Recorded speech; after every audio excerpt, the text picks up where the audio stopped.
Tracy, welcome to Dad Saves America. So great to be with you.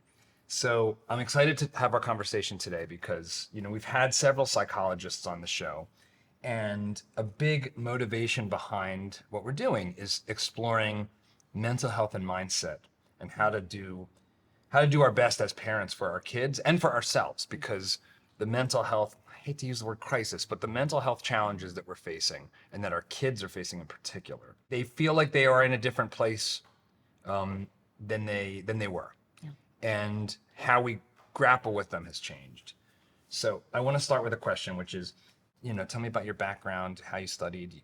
I understand you also are not just in psychology, but neuroscience. Mm-hmm. Give me some, and our viewers, some better, deeper understanding of why they should believe anything that you say. Because there's a lot of snake oil out there, and there are a lot of conflicting perspectives on, what's healthy, what's the right thing to do. Yeah, great. Well, of course, it's really, you should trust what I have to say because I started out as a classical oboist. You're like Arthur Brooks. It's like I'm in public policy, but I began life as a French horn player. It's like, okay. Exactly. And the reason that's even relevant, besides being really like obtuse and Byzantine to been a classical oboist, I was at conservatory. And I had been to art school, and I was going to be a classical musician. And I went to a conservatory in upstate New York where I grew up in Rochester, New York, called the Eastman School of Music. And that's part of the University of Rochester. And so I was studying music, and I started, because it was part of the university, taking classes in psychology.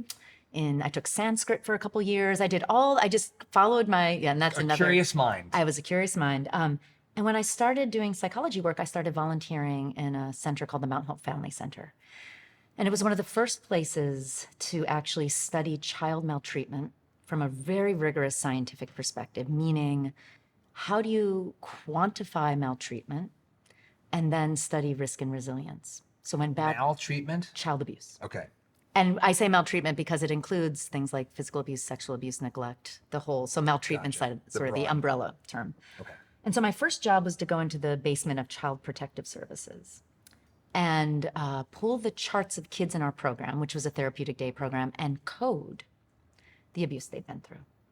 And I mean, to this day, my throat's closing up, and it was unimaginable things that happened to these kids. But here's the thing. I would do that, and then the next day I'd go and I'd work with these kids as sort of a sociotherapist during the day. And these were bright, beautiful, incredible children. They were resilient against things that should happen to no child. And I wanted to understand how and why. Why didn't this break them? Why didn't this break them? And I kind of fell in love with them because I just could see, Yeah. So I wanted to understand how to, to like work with that and to boost that resilience in kids. And so I sort of announced to everyone after my junior year recital, I'm leaving class. My poor parents, my poor oboe teacher. It was a little out of the blue, but I'd been really this had been working in me for a while. And so I switched gears and I started, studying psychology, finishing up my degree. And then I went to grad school and got a PhD in clinical psychology. And I thought I wanted to be I wanted to focus on clinical work. Yeah. But that's working with patients. That's right. So doing therapy. And I was trained to do therapy, and I specialized in developmental work with kids and families. But as I did that work, I realized that my curiosity was up front and center, and at the same time having a hard time, I think, doing this incredible thing that clinicians can do, which is to get that bit of separation emotionally, to be able to leave things in the office, and I could never do it. It's such a strange mix of empathy and stoicism that I've found that has to be walked. Yeah. It's like, because you have to. I couldn't do it, John. I could not do it. So you don't recommend the tactics used in the new TV show Shrinking? I'm sort of afraid to watch it. Either I'll hate it or love it, and then I'll have to deal with those emotional challenges. All occupational television is horrifying to the people that work in this profession. My dad's a surgeon. He can't watch any shows about House, none of it. Yeah, Grey's Anatomy, forget it. What's going on? Yeah, I mean, it's just this is how that works. I do. I'm incorrigible that way. And so I realized I couldn't quite do that. And at the same time, I was falling in love with research because it was the same kind of use of my brain, I think, that I had as a classical musician. Well, underneath the surface of classical music is math. Exactly. I saw that. I remember I was taking piano lessons when I was in college, and my piano teacher was studying both, and it was like, Yeah. and she was the first person that said this to me. It's like, oh no, math and classical music are like the same thing. It's like they're both languages that are working It's the same math, way. it's pattern recognition, it's deconstruction, but then you master these tools so that you can transcend them. There's nothing more incredible than playing Bach, which is, if you, at the surface, Baroque music is very, but when you master the technique of playing beautiful Baroque music, it becomes completely transformative and transcendent. So science was like that for me, I realized. So then neuroscience. Yes. What is it? What is it? What is neuroscience? I mean, I'm being kind of serious because Yeah. as a layperson, it seems like a lot of claims get made about the brain Yes. and about consciousness. Yes. And it often seems like, are you making all this up? Like, Sometimes what do we are. What Sometimes do we we are. understand about this thing? And people can lose large chunks of their brain and be pretty functional. So, Yeah. what is this field, and how do you understand it? So How do you understand what we even know? But yeah, I see you like to just lob like small little questions, This is how I do it. So I will start by saying, because I did not get a PhD in neuroscience, I will not call myself a neuroscientist. Okay. But I retrained in neuroscience, meaning I got several grants to retrain. I conduct most of my research uses measurement tools of neuroscience like neurophysiology, like EEG, like neuroimaging, like an MRI. But I just want to be careful because I would never claim to have gotten a neuroscience degree. So neuroscience, from my way of thinking, is any time that you are making a direct study of the brain at any level, whether molecular or Electrical. kind of almost like neuropsychological, where you can conduct assessments that you can infer things about neurological functioning. So there's this whole like neuropsych assessment where you never put not even an electrode on their scalp, but you can infer things about, oh, maybe this person had a stroke, or this is a particular type of information processing deficit that has to do with the brain. Behavior pattern recognition Exactly. against what's been recorded in things Exactly. like, oh, they're acting in the way that matches the pattern of people with this kind of brain damage or disease or disorder. Exactly. All the way from colleagues of mine who use like rodent models of the human brain to understand things like fear learning, where you have a little mouse and you do little things and then you sacrifice, which means kill the mouse, and you slice up their brain and you study it. I mean, that's neuroscience. And so it's a broad spectrum. So it is hard to understand what it is. The type of neuroscience I do, because I'm an emotion scientist fundamentally, I want to understand how emotions help us and how they get in our way. So I study healthy anxiety and I study anxiety disorders. I study what happens to your brain if you're relatively anxious, and then I throw up some, pictures for your brain to process. How can I track your brain response to understand your risks and vulnerabilities? And so I started using neuroscience tools because I needed to look under the hood, because emotions happen very fast. And I can ask you how you feel. Like, John, how are you feeling? How's it going? And you can say whatever you want to say. And then I can also, not discounting that, look under the hood, literally, and try to understand, well, how can your brain processing something that's implicit and not consciously available also reveal something about your experience right now? And then there's this notion of thinking fast and slow. I think that's Daniel Kahneman. That's right. His framing. But I even in a simple way, it's like we have these emotions that are responsive, that we all experience them. Something makes you angry. Something makes you nervous. It gets your engine running, whatever. And often it seems like the decision you would make right then in that moment is not the same as the decision you would make if you take a deep breath or wait 24 hours. Is that part of the kind of study that you're doing about the way decision-making works? Because it feels like we live in very emotionally charged times, and it doesn't seem like that's very good for making decisions. Yeah, here's where I would never dream of disagreeing right off the bat with a Nobel Prize winning thinker. And I think this very well supported, helpful dichotomy of fast and slow thinking is useful, and in the way you talk about. But as an emotion scientist, my lineage is Darwin. And Darwin, a third of his evolutionary theory is about emotions. So it was the third book in his series. So he laid out his theory in 3 books. Oh yeah, it was The Origin of the Species, The Descent of Man, and the Expression of Emotion in Man and Animals. How have I gotten to this point and didn't know about this? That's amazing. Okay. Yeah, Really? check it out. You can, I would not recommend reading every word of it, but I can send you the link to a nice PDF Is of it. this the prototype of sort of evolutionary psychology, like all the way through 100%. to like Jonathan Haidt and sort of, oh, well, we're groupish because we evolved in tribes, and so we have empathy 100%. and mirror neurons because And to every all this emotion stuff. scientist on the planet, because the most kind of supported scientific approach to emotions is called functional emotion theory, which means emotions are adaptive. They're not just irrational. They're not just fast thinking that gets us in trouble. They have two things. They give us information and preparation. And actually are vastly superior in giving us information very quickly, fast thinking, and in ways that aren't necessarily irrational or unhelpful. So anger, for example, is the information that there is an obstacle to something I want. And with that information, which is, we process it kind of, consciously sometimes, biologically, our body is already being primed to respond. With that information, we're then prepared through anger to overcome obstacles. And when we regulate that, and I study, my lab is called the Emotion Regulation Lab, and you lay on top of that emotional intelligence, all of a sudden, you see why humans could actually create civilizations.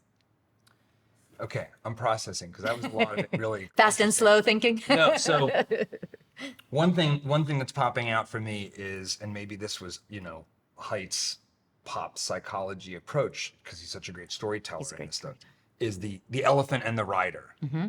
So as I understand it, the analogy goes like this. We are like an elephant, which is this giant lumbering creature that's going to go where it wants to go, that has a kind of little PR man riding on top.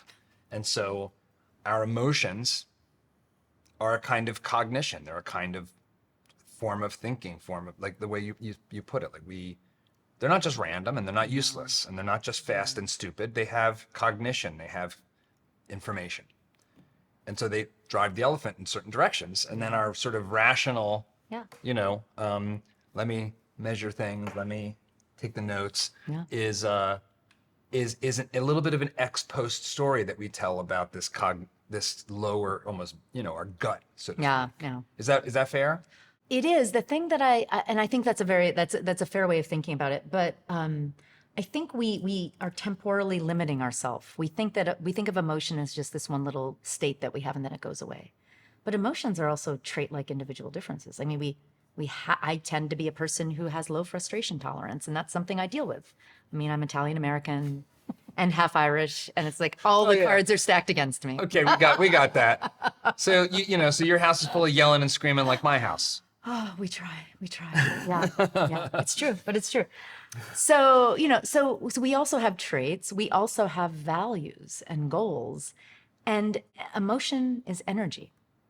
It's not just this useless thing. And when we can channel that energy, the way that I think about anxiety and why I wrote a whole book about anxiety sort of as a little love letter to anxiety. Which, by the way... Not to be self-promoting, I'm sorry. But it is. You nailed it. You nailed our segue into your book, Future Tense. It's great wordplay, by the way, Future Tense. Thanks. Like, for those that like grammar puns, you nailed it. So many of us. You nailed it. I know. That's who I was written for. How do you define anxiety? Help me understand, like, I don't know anything. What is anxiety? Yeah. It's future apprehension about the uncertain future. So, and hence this title, Future Tense, when we're anxious, we are making ourselves into time travelers, mental time travelers into the future. Because when we're in the moment, you don't really feel anxiety, you feel fear if there's something threatening. So if there were a snake coming across the studio floor and it's right there, certain present danger, I'd feel fear, information of threat. And it would prepare me, information preparation, to fight, take flight, or to freeze. But fear has nothing to do about the future. Anxiety is the emotion that sends us into the future where we can see, something bad could happen, but something good is still possible. So if I'm anxious about an interview, I might be sitting around thinking about it and thinking, I could bomb it. We could, it could be terrible. I could hate this guy. All sorts of things could be going through my mind. I'm going to try. But when you're anxious, you are actually still holding on to wait a second, this is a great show and this is going to be fun. And I'm so curious about this conversation. And so you're holding in your mind peril and possibility at the same time when you're anxious. So that's interesting because the possibility part of that is interesting to hear. So it's pretty neat. For my first time ever, yesterday, I got to go on the Today Show. Congratulations. Which, because we have this great film that we released at the Tribeca Film Festival, amazing. and it was really neat. And, you know, it's like, okay, I'm going to be on this thing. Yeah. And, all right, you know, elevated heart rate and getting a little, all right, here we go. Yeah. That all feels negative. That all feels like uncomfortable. Yeah. So how do you know there's a positive part of that? And instead of just sort of after the fact saying like, oh, well, that was motivating. Like, how do you understand that there's not just the peril, but the possibility part? Yeah, it's a great point. And anxiety sucks. It feels terrible, right? At the same time, it's a future orientation. It has to feel bad to do its job, which is to make us sit up and pay attention to something that's not happening right now. It has to grab us. So why is what I'm hearing you say, in a sense, is that pain has a purpose. Is that fair? Well, that's part of it. Yeah, definitely. I mean, I know like pain might be a strong word to use for anxiety. Discomfort. Discomfort has a purpose. Also, think about anxiety as this spectrum where, yes, it's usually uncomfortable, but it can also be those little butterflies in your stomach that aren't so bad. It can be excitement. A lot of people I talk to have started using this trick of, you know, if they're very anxious about getting on a plane, for example, they just swap in the word excited. And they're like, I'm really excited. And it feels almost the same. It really does feel the same. I mean, this is old classic, like, you know, kind of psychological science about it's how you interpret the bodily signals that makes a difference. So you name it, you tame it, you put a different word on it. All of a sudden, what felt pretty bad is now just innervating. Yeah. You know, it's like, oh, I'm energized. I'm about to get on a roller coaster. Yeah. And if you think about the situations where you do need to have that energy, you can't be totally chill. You can't just be, oh, I'm just going to go on GMA an hour Today Show, Dad Save America, and I'm just going to.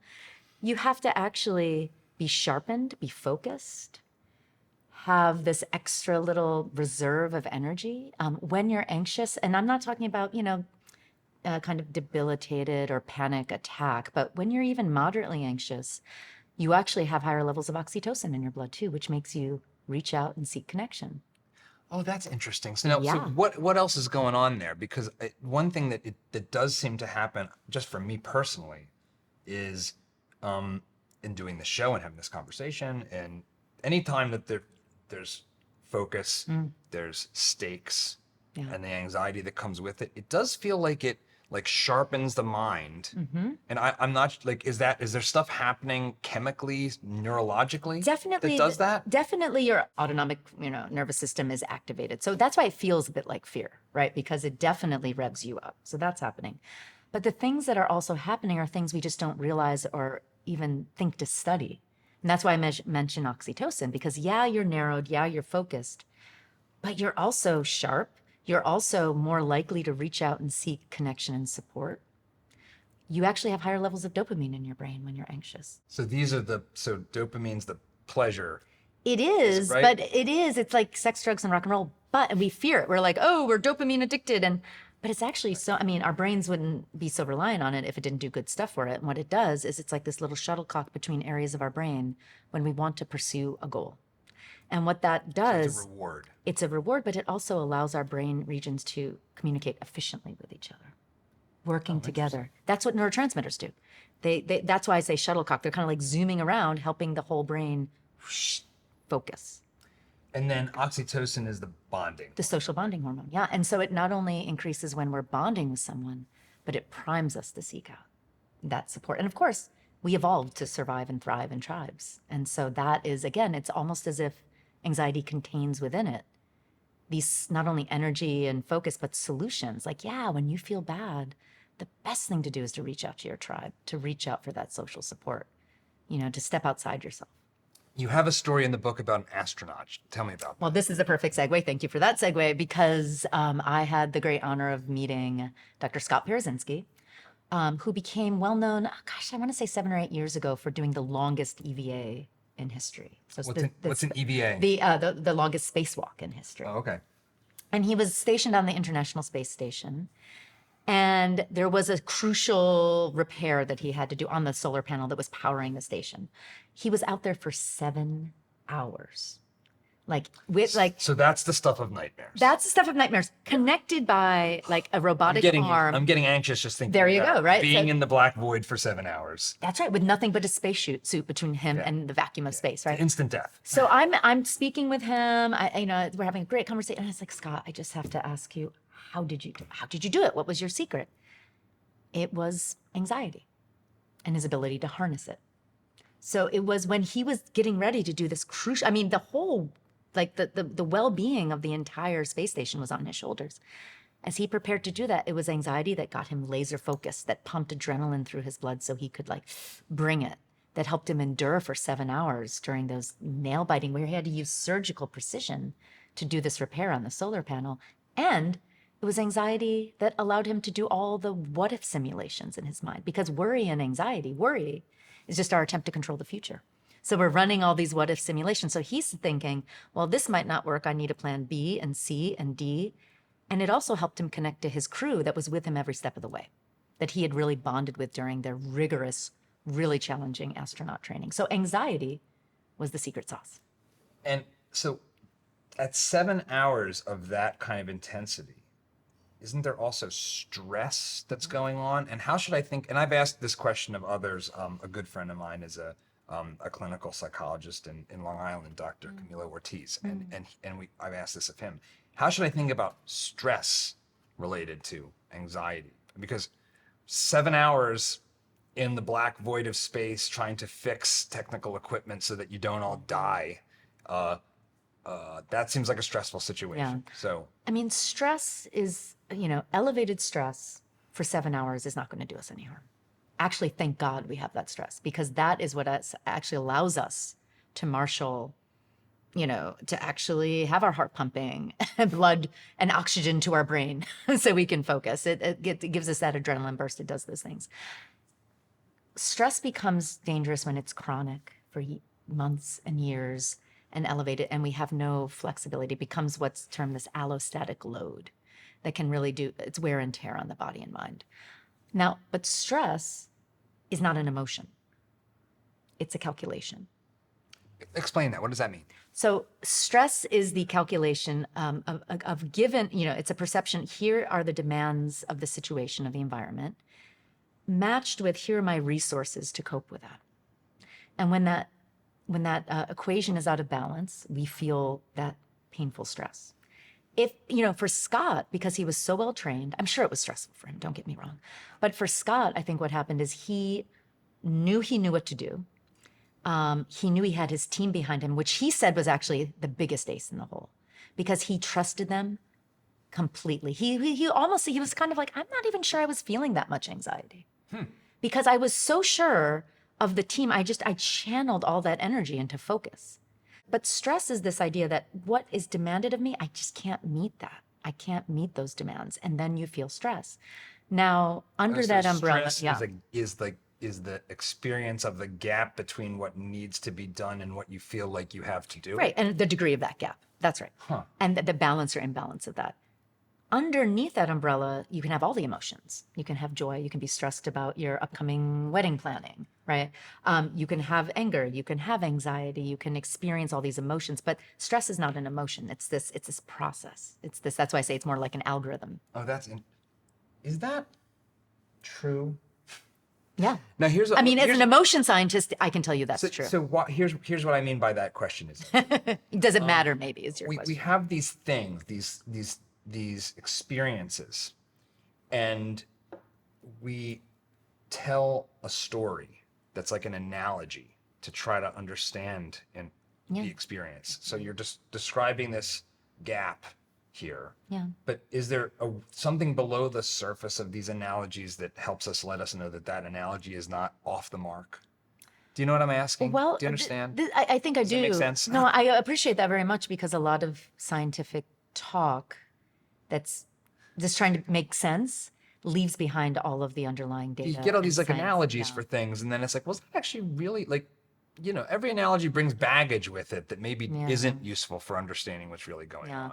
So which part of the analogy doesn't ring true? I guess for me it's maybe just the fact that we all have we use this word stress. Yeah. Oh, I'm stressed. So how do I think about when am I actually feeling stressed versus feeling tired and talking about busyness and I'm really just tired and I'm low energy. Maybe that's the same thing. That maybe that speaks to what you're talking You're about. bringing up a great point, because the language that we use for stress or anxiety, for that matter, which is a big part of what it really determines how we feel about it. And they're very close to each other. Fear, stress, anxiety. That's why I like to distinguish them. And that's why I was a classical musician and now I'm a scientist. Yeah. You trying to find these lines. Yeah, like, okay. you can't play Bach like Beethoven. Don't do it. And you can't call stress anxiety. So, but here's why. I mean, so in answer to your question, though, that's although I am not a neuroscientist, I am a person who retrained in neuroscience. All of the neuroscience research, looking at the biological processes that happen when we experience stress, these demands of the environment, it's very consistent with this, and even points to the incredible role of our belief. It's not just whether we have the resources; it's what do we believe we can do in response. Do we? So in you've heard of eustress, I'm sure, this idea of good stress.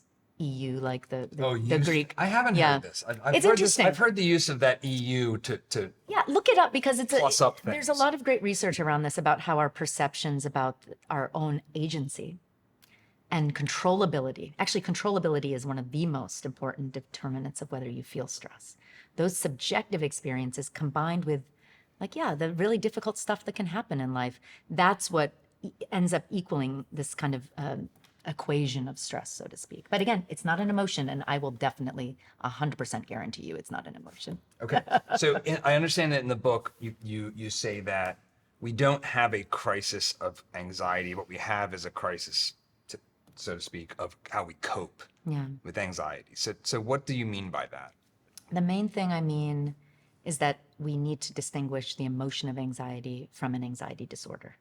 So I could be anxious every day, fairly anxious, strongly anxious, and I would not be diagnosed with an anxiety disorder unless it was the ways that I cope with those feelings is causing functional impairment. Meaning, if I'm socially anxious and nervous about speaking in public, the way I could cope with that is just to kind of, push through and sometimes mess up, but mostly do okay. Or I could avoid all situations that make me feel that way. I could miss deadlines at work. I could cut off from my friends.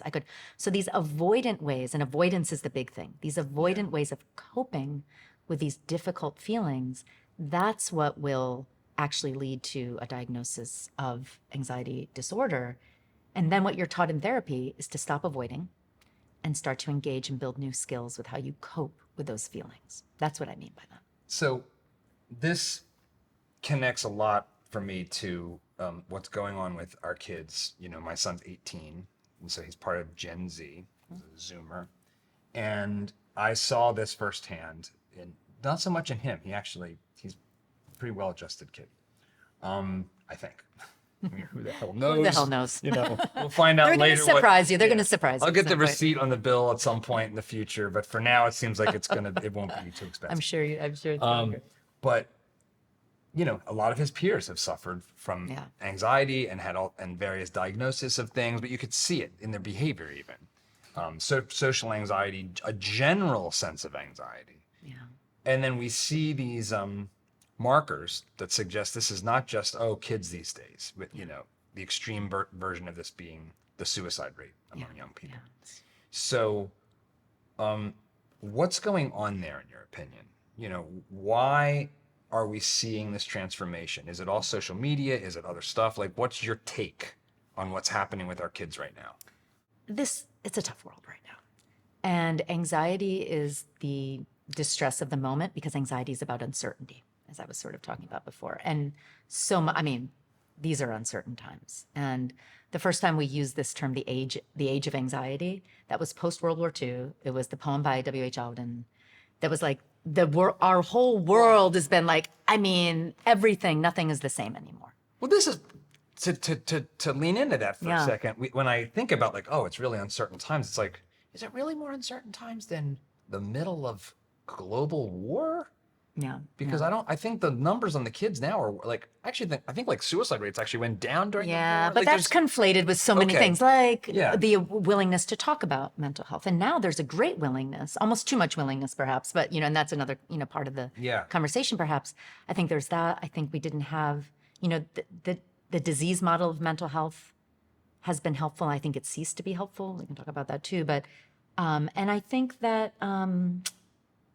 How can you compare uncertainties? It's just so different. It's just so radically different. But yes, I agree. It was very hard back then too.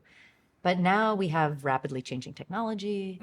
I don't think there's much of a sense of the American dream anymore, or whatever international version of that it used to be when we're Gen Xers, I think. And we grew up and we were pretty cynical about it, but we still kind of believed in the American dream. You know what I mean? That I could work hard and do stuff. I don't know. Did you? I mean, this is called Dad Saves America for a reason, right? So, True. I mean, I'm not like, patriotism can very easily go too far, but I do believe in America, and I do believe, especially in a particular story. Yeah. And it's one that's born out of, I think, being of a generation whose ancestors came here as poor immigrants from Sicily, basically. Yeah. Same. And it's like, look, you could come here, not speaking the language, being made fun of, being called horrible stuff, being sent to the coal mines in Pennsylvania, and then your kids end up being doctors and lawyers. Yeah. That's pretty amazing. It's amazing. Like, that didn't really exist like anywhere on planet Earth ever. Yeah. And here it was.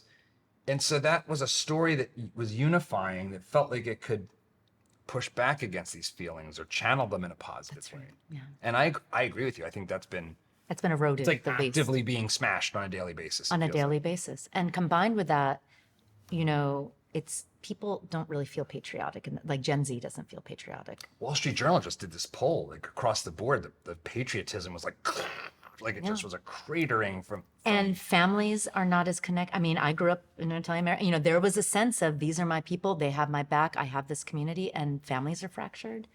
People don't have religious or spiritual beliefs as much, although I think there are spiritual beliefs that are growing that maybe give people a North Star. We don't feel like we can tell the difference between truth and falsehood anymore. Yeah. That's a big determinant of, right? And with AI, that's going to get weirder and weirder. Oh boy, we could do a whole thing, because I actually think we have to stop being so scared of AI, but we're using it all the time. It's like, well, I'm going to adopt it until the robots turn me into a battery. Oh my God. I mean, I actually think we have to remember that humans with emotional intelligence, we're the ones who created AI because of that intelligence that these computer programs will never have. And we have to stop feeling inferior to them. But that's another conversation. What about the screens? So Haidt and others are pointing to this moment. They say, look, a lot of the stuff that seems to be like a genuine medical problem began spiking in the aftermath of, basically Gen Z being born into screens, the 2010s, etc. Do you believe that that's as central a part of what's going on with our kids' mental health problems as he and others do? The kids' digital lives are a part of this. At the same time, as a scientist, I push back against all this black and white. It's causing them to do this, that, and the other thing. And I know he and Jean Twenge are collecting the data from all these studies, and I actually monitor those data because I've done research in this area myself. And what I used to get very upset, actually, because I always felt it was oversimplified and being a little black and white. And if you don't, just so story, a little just so, which actually is okay, except it blocks you from finding real solutions. That was my issue with it. But what I've realized, and I feel so much peace now because of this, is they need to talk that way so that they shake up these 80-year-old senators to do something. They need to, if we're actually going to lead to policy change, you need rah-rah black and white thinking. And then the rest of us scientists, can actually do the work of figuring out, well, wait a second. It's not going anywhere. It's not all bad. How do we help our kids become wise digital citizens instead of demonizing everything or blaming, in a non-scientifically really valid way, all of eating disorders or all of, suicidality or anxiety disorders on the technology? So I do want to take that stance. At the same time, social media is an amplifier. It's an amplifier of whatever you bring to the table. And once you're there as a kid who's vulnerable, social comparison, it's always existed, but now it's on, it's 10x. It's on a grander scale. And I think that it's also negativity amplifier, of course, because that's what leads to the clicks. And I think that these algorithms, you may or may not agree with this, I think that there should be fiduciary responsibility and these algorithms should be changed because the algorithms of outrage machines, anything that gets you more clicks, go through the YouTube rabbit hole until you get to flat earther kind of algorithms. That needs to change because all it does is makes money for these companies and actually actively makes life worse for humans. So I can say all of those things at the same time. I do not think that kids should just have free reign on social media. I think we should educate them, gradually judge on a case-by-case basis when they're mature enough, and know that there are some really negative consequences, but also some very positive potential for kids to be creative and do some really wonderful things as well. I mean, I agree with a lot of what you said, maybe all of it actually. I mean, I call the sort of doom scrolling, fear mongering, the fear industrial complex. Now, I don't say that with any expectation that 80-year-old senators can do anything but make bad things worse and either ban the good things or mandate the bad or some mix of both. But now they're like up in arms about it. Yeah, like They're not waiting for Zuck to explain email to them. For the terrible, it's like after the financial crisis of 2008, we like get the two guys probably most responsible for it to write a law that says we'll ban all the things that were probably helpful and mandate all the stuff that sucks. I know. You're so right. You're so right. I don't know. I have to get to sleep at night. John, I have to sleep at night. But yeah. I mean, it's just, but I do think that we are at this interesting moment, right, where, look, this show is part of a nonprofit organization that I co-founded, Emergent Order Foundation. And one of the reasons why we structured it that way is because I do think the digital landscape leans into all of our kind of worst angels of our nature in terms of the way the algorithm, so to speak, works. And what is that really? It's like, well, it rewards engagement. That seems fine. It rewards spending time on a thing. Well, of course, you spend time on this. Let me show you more things that you'll spend time on like that. Yeah. It just sort of turns out that in this simplified universe of the screen, I spend a lot more time with stuff that makes me angry on average, and I'll spend a lot more time on... But they knew that so long ago. They could have changed it at any point. Maybe. They chose not to. Oh, they did, John. I don't know. It's such basic behavioral science. I mean... We'll have to have a separate conversation. Oh my God. I mean, I'm not saying I disagree with you. It's like, maybe my little bit of skepticism of experts. Think 15 years ago, if someone had told you that you would carry this little thing in your pocket that made you feel worse about the world and worse about yourself and was constantly impinging on your relationships and was actually designed just like a casino is to be addictive and to keep you scrolling and going through with no right angles, the infinite scroll, and you would have said those? I mean, how could they do this? Like, okay, they're making a ton of money, great, free market, blah, blah, blah. But come on, it's making kids' lives worse. And so I'm not blaming it for all the problems, but it is a choice, and as parents, we need to be very aware and educate and empower our kids to actually know when they're being used and to stop being used by these technologies and to actually use it for what they want. Well, you're talking to somebody who, when I moved to Austin from New York, actually technically from Jersey, but I was working in the city. I put my kid in a Waldorf school where you sign a contract as a parent that they will not use any form of media, including at home, technically including recorded music. And that's a little hardcore. It's hardcore. Rudolf Steiner, no joke. But what that did, and this was the choice I had this was a choice I felt was right to make with my wife Lisa, was not only will we try to abide by this, which we were on the more compliant side of the spectrum, because there was a spectrum. But it was also an environment in which, okay, so now we're not alone in making that decision, but we're entering into a community where we've all basically agreed to these rules so that my son will go to school and he won't be the weirdo that doesn't watch television. Yeah, I love that. All the kids are weirdos not watching television. Yeah. And so let's talk about coping mechanisms, because that was one choice we made, that was to protect our son from stuff that we just didn't feel like his little mind was ready for. And it was partly because we made the mistake early, and he was 6 and he had experience with the phone, and we saw him grabbing at it like a little addict. That's right. So what can we do to help? What are like very tangible things we can do to help our kids cope with these different vectors of unhelpful anxiety? In the most age-appropriate way possible, to first partner with kids instead of, prohibiting, just like, oh, this is verboten. And of course, that's, that kind of conflict that a lot of parents experience. I think that's less helpful than not negotiating, but rather saying, what about using this device or this app or this, what is it that brings you joy? Do you feel better after doing that, or do you feel worse? And starting to actually collaborate with them now, especially if you have a teenager, understanding what are they using it for? Because a lot of kids who have already been using social media, for example, they get to be a teenager, parents were panicking, and they just cut off everything. And the kids are like, my whole social life is on this phone now. So that's not, I feel like, more of a collaborative discussion-based process to figure out what makes you feel good, what doesn't. And then once you can figure that out, you can say, okay, what do I actually want this thing for? Is it that I just want to connect with people? Is it I want to find out the best, get great recipes? Is it that I want to feel better about myself? Like, what are the needs that you're meeting? And once you figure out what the needs are in this, you can then start to get them met in non-screen ways. You can say, oh, you want social connection? Well, why don't you spend some time connecting with your friends here? But let's schedule this sleepover, and let's do this thing, and let's go out and invite your friends to the amusement park, and we'll all go.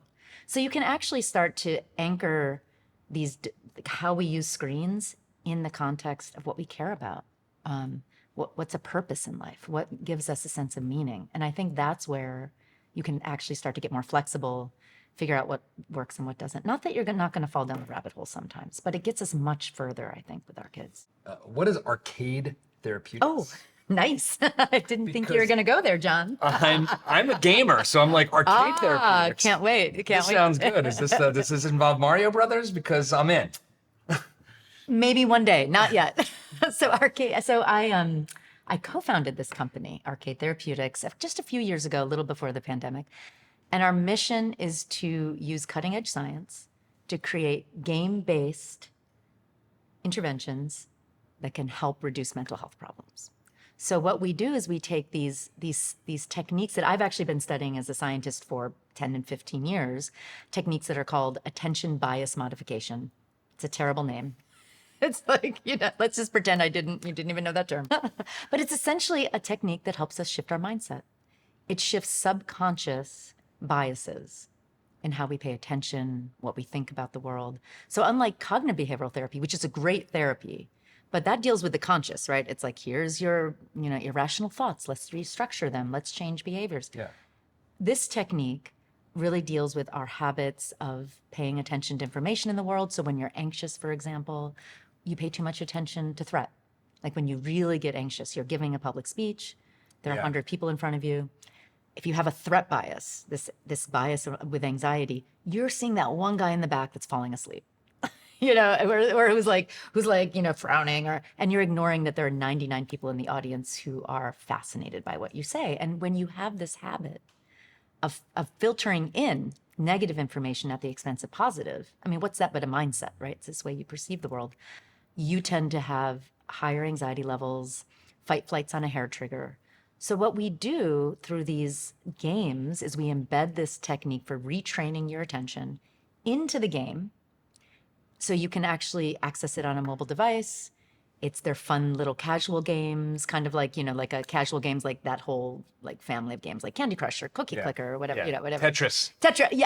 Yeah. You and I are the same generation. So yeah, totally. Before there were Zynga and all this stuff, there's Tetris. Way before. But anyway, but we know we use these games. We access them on our mobile devices.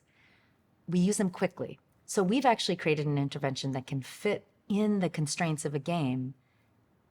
You can access it on your device.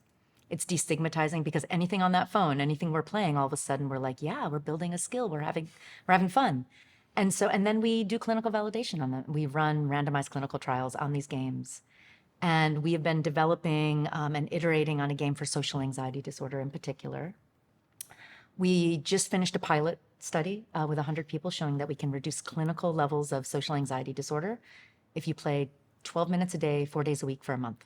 Really? And we're going to actually pursue FDA clearance For this, there's a way to get FDA approval for digital therapeutics now. If you're tuned into that world at all, it's a very interesting space. So that's what we do as a company. I want to avoid going down rabbit holes, which is going to be very hard with you. But why would a game need FDA approval? FDA is really great at like preventing people that need things from getting them in a timely manner. Yeah. So why? Why do you need it? Right. Yeah, and what's the business model? And there are lots of yeah. questions, but there's a lot of snake oil out there. I mean, that's why I started doing research on this, because I'm a scientist. So 10 years ago, there was an app for, there's an app for that. And that's when that started, right? But there were apps that we were telling people and consumers here, this is going to heal your anxiety. And it was just lies. And so what FDA approval does on one hand is it helps standardize it creates standards for the field so that there's a benchmark to adhere to.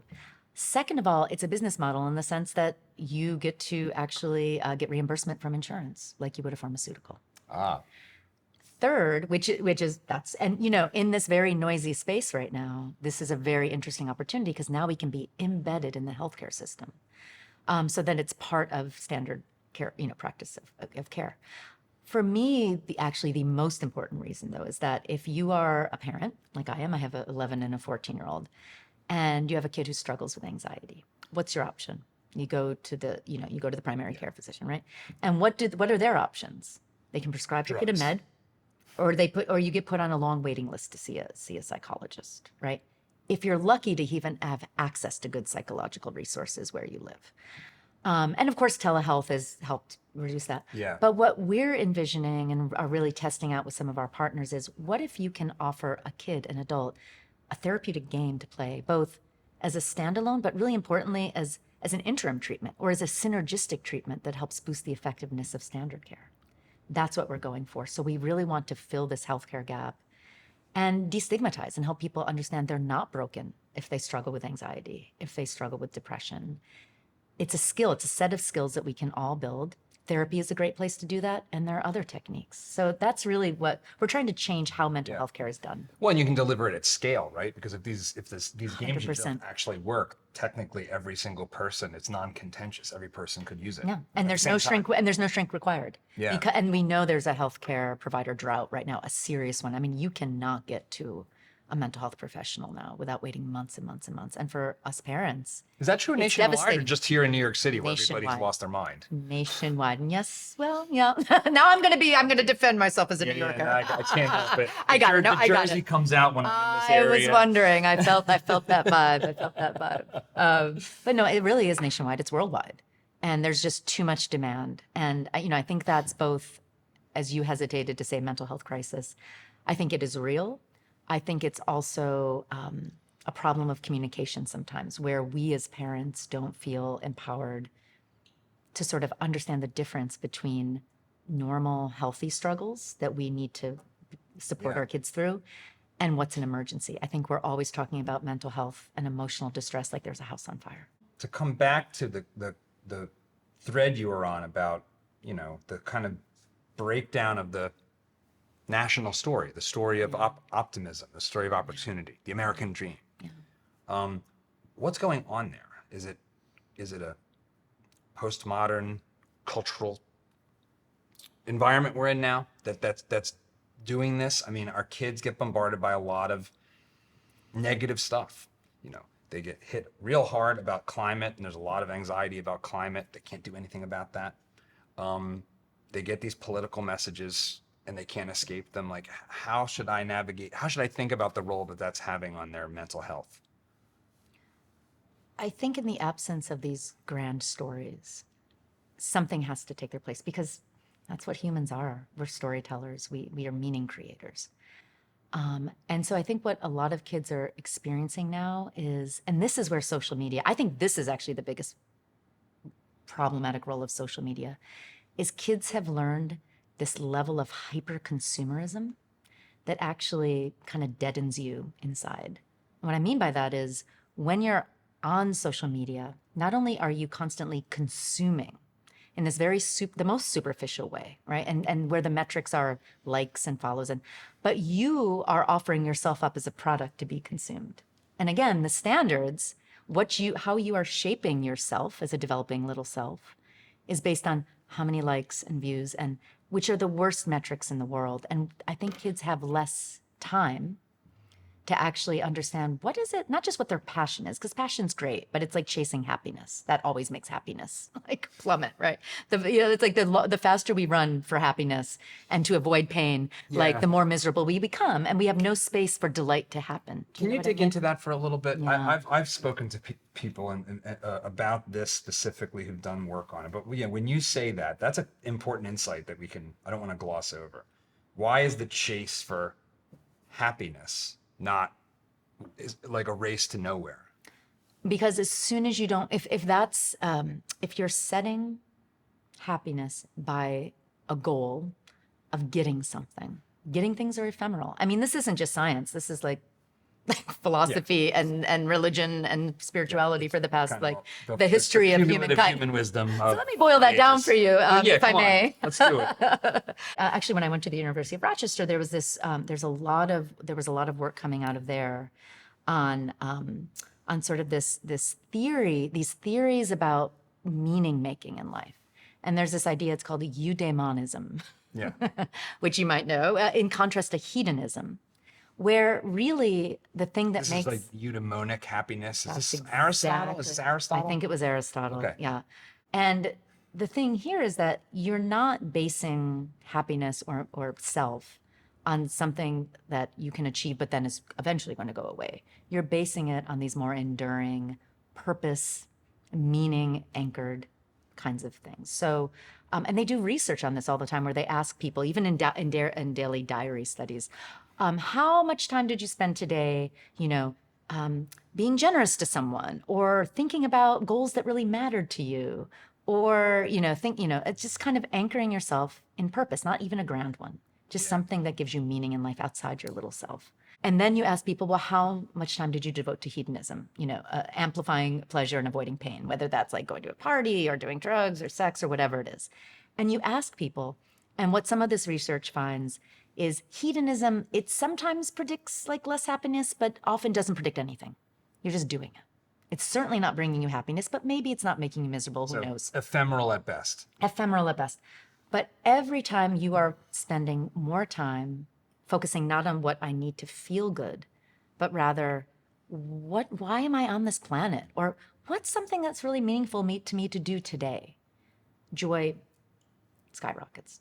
And it's just, I just think it's something that's enduring, and it helps us move beyond the concerns. And for kids today, uncertainty, the American dream's crumbling. Maybe they don't have stability in other areas. We need to help them find that purpose. You mentioned a concept, this notion of functional emotions, the functional emotion theory.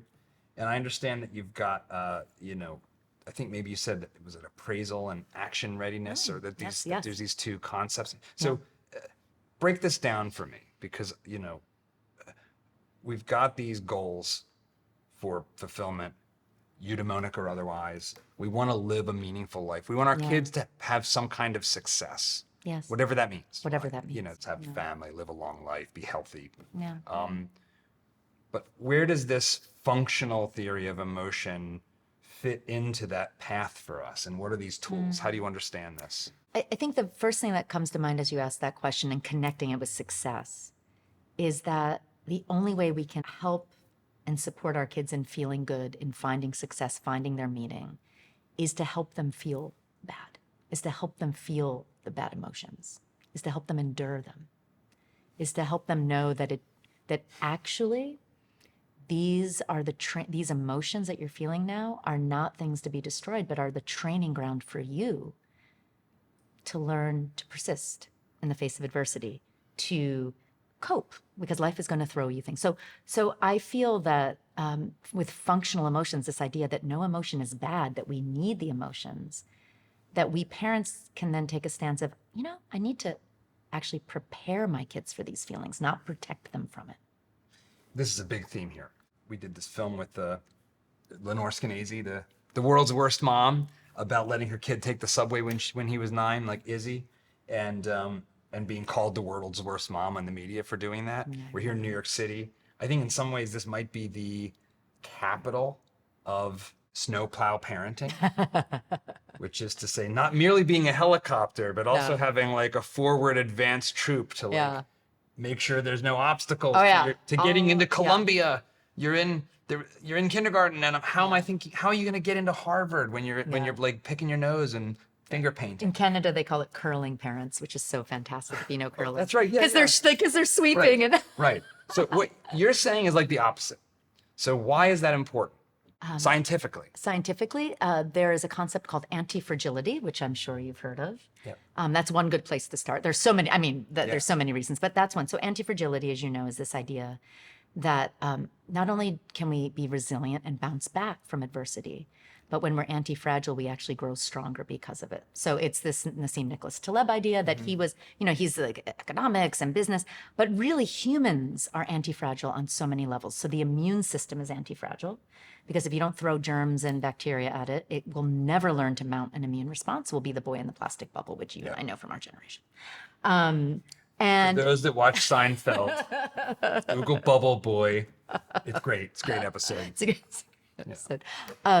And muscles are anti-fragile, right? Unless you stress and strain them, they'll atrophy. You'll never grow strong. Now, you also don't go from never working out to working out for 8 hours at the gym, right, at the same time. So there's this idea that when you're anti-fragile, you build that strength. Our emotions are anti-fragile. And that's the key. Interesting. Okay, I haven't really thought of it this way. Yeah, so if you never feel an emotion or aren't allowed to because you're protected from it, you will never have the training ground to actually build the skills to regulate that emotion, to cope with it, to endure it. And you will start to design your whole life around never feeling those emotions because you won't have the skills. Yeah, you mentioned earlier this avoidance behavior, just like you end up avoiding life. I'm just going to avoid all the things that are hard, which means I'm going to avoid all the things that are worth doing. And again, it doesn't mean we have to, throw them into the deep end, that like going from 0 to 10 hours in the gym. Rather, it means that we're partners with them, that we actually scaffold and support them. There's this great research coming out of the Yale Child Study Center you might have heard of. There's a treatment that Elie Leibovitz and his colleagues have developed called SPACE. It's called Supportive Parenting for Anxious Childhood Emotions. And we know that for anxiety disorders in kids, the gold standard is cognitive behavioral therapy, and they do like 6 to 12 weeks, and they're they're learning all these new skills. It's very effective. What Leibovitz and colleagues did is to give the kids no therapy and just give the parents therapy. And it was essentially parent training where they taught parents to stop being snowplow parents. And it's not just snowplow, because I don't even mean that in a derogatory way. Really what parents of anxious kids do is we worry about them and we try to protect them. Yeah. And so when they don't want to go to school because they're so anxious, we're like, that's okay. It's been hard and I want to. So what SPACE does is it teaches parents to slowly and gradually support them in getting to school. And maybe that means going to the bus one day and coming back home. And then maybe you just go to the principal's office one day and then you come back home. And then you're building slowly to being able to sit in a class and then eventually get there. That's what these parents were taught for 6 weeks. And they looked at the kids' anxiety levels pre and post. And kids who received no therapy, but their parents got SPACE, had clinical reductions in anxiety disorder. I mean, they literally went to subclinical levels of anxiety at the same rates as if they'd gotten therapy themselves. And parents felt less anxious, so they felt better too. So that's really powerful. I mean, that really speaks to the role we have as parents, and for me as a dad, like the impact we have when we make better choices with our kids. But you also say, in the book, and in this conversation, that fundamentally anxiety is good. We need it. So why do we need it? No. I mean, the human condition, arguably, like any living thing, is uncertainty management. Because, it's one thing dealing with, things are going to be thrown our way. But to do things like discover fire and create, wheels and language and build civilizations, you have to be thinking past a full belly. Say you've already discovered fire and you're a human being. You have a full belly, you're sitting there, you're feeling great. You don't need to do anything. Anxiety is what actually makes us sit up and pay attention and think about this future where, I just escaped the saber-toothed tiger. And yes, I'm full and comfortable now, but that saber-toothed tiger might come back tomorrow. Or maybe I shouldn't try to sleep in the cave where I was just attacked by that saber-toothed tiger. So that's anxiety that allows us to think and say, maybe not only should I seek out a new cave and avoid the disaster of getting eaten, but maybe I could build a home. maybe I could build shelter. So this is an emotion that actually is in that space between where we are now and where we want to be. It helps us avoid peril and make our dreams come true. And it is essential. I think we would still be living in caves if it weren't for anxiety. One of the things that I think a lot about is to what extent we're accidentally setting up our kids to be unable to live in a free society. Say more about that. Freedom is fundamentally an uncertain world. And you can't really have the certain world of control. The Soviet Union tried it, didn't work out so great. But I think we take for granted that there's a demand for freedom, a desire for freedom. And what I mean by freedom is, without hurting anybody else, I can make choices for myself. I'm going to try to make a YouTube show, or I'm going to try to go work in construction and see if I like it, see if I'm good at it. If I'm crippled by anxiety, or if I don't have the means to cope with it, that doesn't sound appealing to go try a thing that I might fail at. No. Or to live in a world where I don't know what the future holds. And maybe that means I just want safety. And maybe that means I really just want somebody big and strong to tell me what to do, like a kind of parent in the White House. And so that's the Saves America part of our show in a lot of ways. I agree with you 100%. And if anything, enduring anxiety allows you to be safe because you learn the difference between discomfort and actual danger. There's no other way to learn it than if you actually jump in and do it. There's also something, I've been working on a piece where I'm trying to describe this quality. You're talking about what we want our kids to have. And I'm thinking, it's like sort of like moxie, that old fashioned word. Sure. There's a story on NPR that I think actually encapsulates moxie. You might have heard it. He was all over the news. Liam Garner. He was this young man who he was graduating high school, barely knew how to ride a bike. And he decided he was going to ride from Alaska to Argentina on his own. Yeah. Without a cell phone. Without a cell phone, and $400 a month, and he just goes. He goes through 14 countries, 20,000 miles, 527 days. I mean, it was this epic journey. He was robbed 5 times. He ended up in the hospital. He made it. He made it to Argentina, where his family was from, and he kind of wanted to have that journey as well. And then NPR, A. Martin is one of my favorite journalists on NPR. He asked him, "Was it worth it?" And Liam said, Liam. He's like 100%. He said, I'll paraphrase, I picked the hardest thing that I could think of. And I knew that if I did it, somehow magically did it, I could never doubt myself again. And that anything I considered impossible was now on the table for me. Is there something about the physically experiencing the growth that comes from getting past that hard part that changes our brain? There's a book I read, I've brought this up maybe in other conversations, called The Talent Code. And it was like kind of like a pop neuropsych thing where it said, hey, when you're working right at the edge of your abilities, your brain is literally like reinforcing the insulation, the myelin that lines your nerves. And that your pathways are getting stronger at the edge of your ability. Edge. Yeah, I don't know that neuroscience, but what that process is also called is flow. When we're at the edge of our ability and our challenge is meeting our ability, and that's when we enter these incredible states where we're most creative. I mean, artists know about this, by the way, not just this fantastic kid Liam who decided to do this amazing thing, but artists know about being at the edge of their ability. And just channeling that energy to create something that moves us. What do parents need to hear that they're not hearing in the public space when it comes to the mental health of our kids? What advice do you have, or that's like not obvious? We have to help kids feel bad. We have to allow them. We have to give them the gift of anxiety and sadness and anger, and be partners in them in working through those feelings. And if we don't help them feel bad, they'll never really learn to be successful or feel good or find joy. I don't know if that's already obvious. It feels obvious to me. It's really hard to do. I mean, I mess up on that all the time with my own kids, but I think that's fundamentally true. Parents, let your kids figure stuff out. Let them figure it out. Because it's only through figuring out that they can also learn that mistakes are the most crucial thing that they can do in their life. They're the most important thing they can do, as long as they actually engage and learn from those mistakes. Perfectionism destroys. I mean, there's no upside to perfectionism. But I do talk about this concept in my book called excellencism, where we know that we don't have to be perfect. No one ever can or should want to get there, but we can be excellent, we can be awesome. And the only way to get there is to make mistakes. So allow your kids to figure stuff out. Does this mean there's a certain amount of bullying that's worth tolerating? Oh boy, I have mixed feelings about that. I mean, Yeah. I grew up, we moved to Allentown. There wasn't as many Italians. I was getting made fun of for looking like an ape. Oh, heavens. As far as just being right. furry. That's so 80s, right? Like No, every just like, 80s show with kids, they were all mean and like mocking. Mild bullying, but it was still, the kids say nasty stuff. Yeah.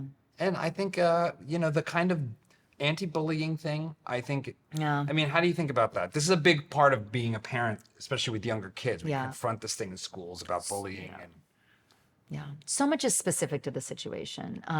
And I think as much as we feel that we can let our kids figure out, the better. So being able to stand up to a bully is really important, and to do that flexibly, not with the same brittleness that a bully is just a very vulnerable person lashing out a lot of the time, not all the time. So I think empowering our kids to actually have tools instead of having the adults swoop in, I think that's important. And at the same time, I've seen schools not respond in ways that are appropriate. So I think it's just about having enough trust with your kid that they feel like they can bring this painful thing to you, and you both won't judge it or become so distressed that they feel they have to protect you from it, or that you're going to swoop in. So try to create the space of curiosity about all your kids' emotions, so that when something like this happens, you can try to give them some tools, but be on top of it, be communicating, because, I think it really is individualistic. Did you wish that your parents jumped in on that? It was a funny thing, right? Because it's, I don't know. This was in the time before the screens and the digital surveillance, and there's just a lot of stuff that'd be happening in your life as a kid that you didn't share. There were when it got bad enough that you shared it, it was usually pretty bad. Right. Where is the edge? Is there a general way to think about the edge where letting them feel all their emotions goes too far? Or that I should step in, I have to now play this active help role and not be a little more free range? I'd say we have to start by trusting our instinct.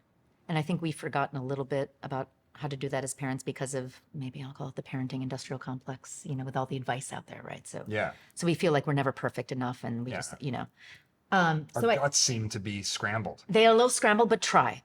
So trust your gut. But more importantly, I think know that the best thing we can do with our kids' emotions most of the time is to abide with them. It's an old-fashioned word, to abide. But what's that mean? What do you mean here? When I say abide, I mean to non-judgmentally be without fixing, without soothing, but being a resource, and letting them know that all of these emotions are normal.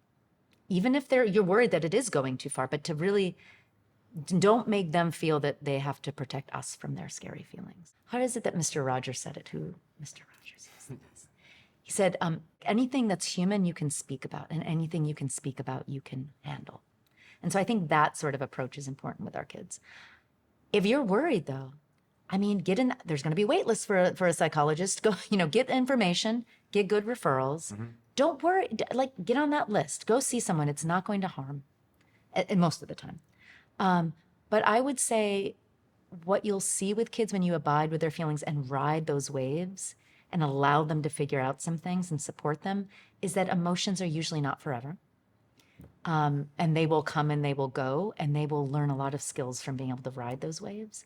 But look out for sort of the 4 Ds, like I call them 4 Ds sometimes, of dysfunction, disproportion, distress, and duration. Meaning, if you're finding that your kid is having so much trouble coping with those feelings that they're cutting off from friends, not going to school, so that's the dysfunction part, that it is so often disproportionate to the situation. And you're seeing that there's catastrophizing a lot of it, and for a long time, for weeks, not just a couple days, and that there's a loss of flexibility. If there's one word that describes mental health, it's flexibility. Because it's not the absence of distress. Like actually mental health is the ability to experience distress and work through it. But if you're seeing that there's these rigid ways of coping, there's not flexibility, those are the things that I would say are definite signs to look out for as well. That's really helpful. I asked this question of every guest, and we've talked a little bit about the macro picture here, how our mental health sort of ladders up to stuff like what's going on with the country. Yeah. You're out there sharing your perspective for the world. How do you think about your role sort of in the American story? At the big picture, what do you want to be part of changing? I want to change the way that we talk about mental health. I want to disrupt this medicalization of mental health and start to create a dialogue where when we talk about mental health, we don't just think mental illness, rather that we talk about building a positive state of skills that are about emotions, that are about choices, that are about relationships. And I think that when we can help in that process of talking about the positive state of mental health and emphasize things like social connection, not just receiving, but service, of thinking outside your own interest to something that's greater than yourself, whatever that is. I think those are the things that I really want to be a part of pushing to the center of public discourse. Tracy, thanks for being on Dad Saves America. This was a very stimulating conversation. Thank you. It's really been a pleasure, Tom.